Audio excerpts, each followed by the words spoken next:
There are these invisible rules that run pretty much everything. And there's this one hidden chemical property that decides it all, from how you get a stain out of your shirt to how your own body processes nutrients. So let's pull back the curtain on it. I mean, think about it. Why does your salad dressing always separate? You shake it up, and 5 minutes later, boom, layers again. And what's the deal with vitamins? Doctors say you can't really overdo it on vitamin C. Your body just gets rid of it. But take too much vitamin A, that's actually dangerous. These things seem totally unrelated, right? Well, they're not. The answer to both of those puzzles, and a whole lot more, comes down to this one simple, powerful idea in chemistry: polarity. And trust me, once you get what this is, you are going to start seeing it absolutely everywhere. So what even is polarity? Honestly, the best way to picture it is as a tiny, nonstop tug of war that's happening inside every single molecule. It all starts with how atoms connect to each other. When they share electrons, that's called a covalent bond. But here's the thing, the sharing isn't always fair.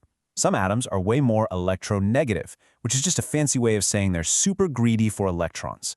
They pull those shared electrons closer to themselves, and when that unequal sharing happens, you get a polar covalent bond. So how do we keep track of who's winning this tug of war? Well, chemists use these little Greek symbols. You see that delta minus? That goes on the stronger, greedier atom that's hogging the electrons. Think oxygen or nitrogen. And the delta plus? That goes on the weaker atom that's losing the tug of war, like carbon or hydrogen. It's just a slight imbalance, but it changes everything. And this is a perfect example of what I'm talking about. Over on the left, we've got ethane. It's just carbons and hydrogens, and they share electrons pretty evenly. So the whole thing is nonpolar. But look at what happens on the right. We just swap out one hydrogen for a chlorine, which is a total electron hog. All of a sudden, that one bond becomes polar, and it makes the entire molecule polar. Okay, but here's where it gets really interesting.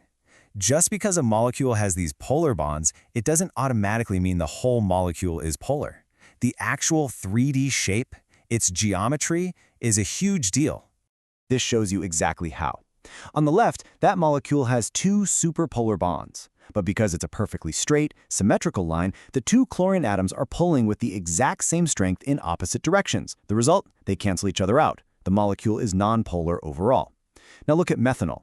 The poles are all lopsided and unbalanced. They don't cancel, and you get an overall pull in one direction. That's what we call a net dipole, and it makes methanol very polar. So why do we care about all this molecular tug-of-war and geometry? Because it leads to the #1 rule for figuring out what dissolves in what. It's basically how molecules decide who they're going to hang out with. And it's this incredibly simple phrase, like dissolves like. That's it. Polar things, like water, love to dissolve other polar things, and nonpolar things, like oil, will happily mix with other nonpolar things. But try to mix a polar with a nonpolar? Nope, they just won't mix. This table lays it out perfectly.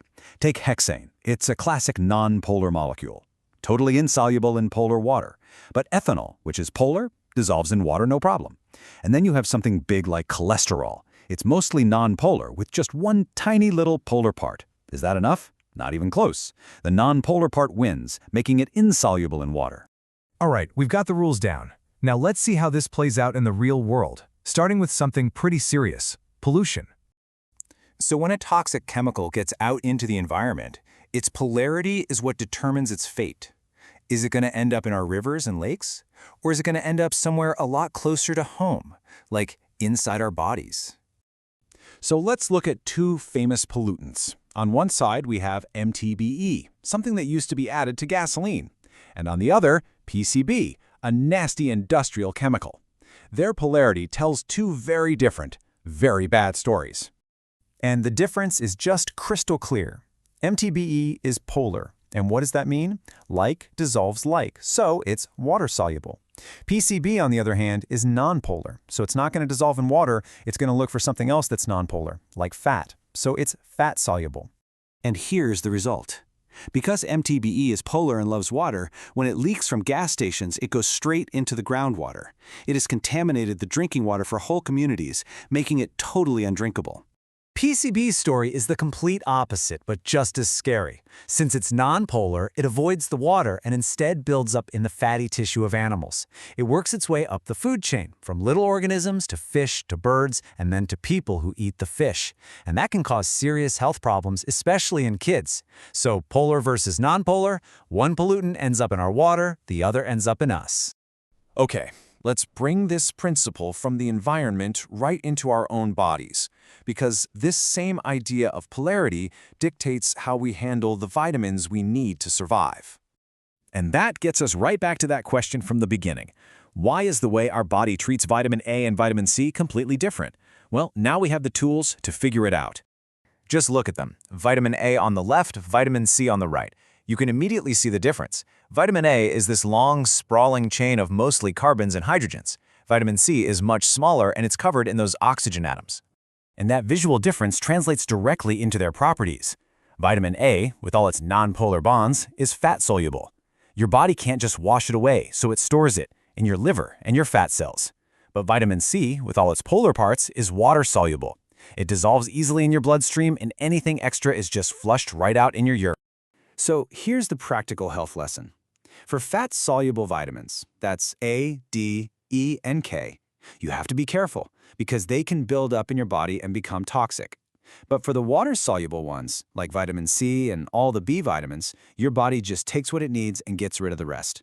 That's also why you need to get them in your diet more regularly.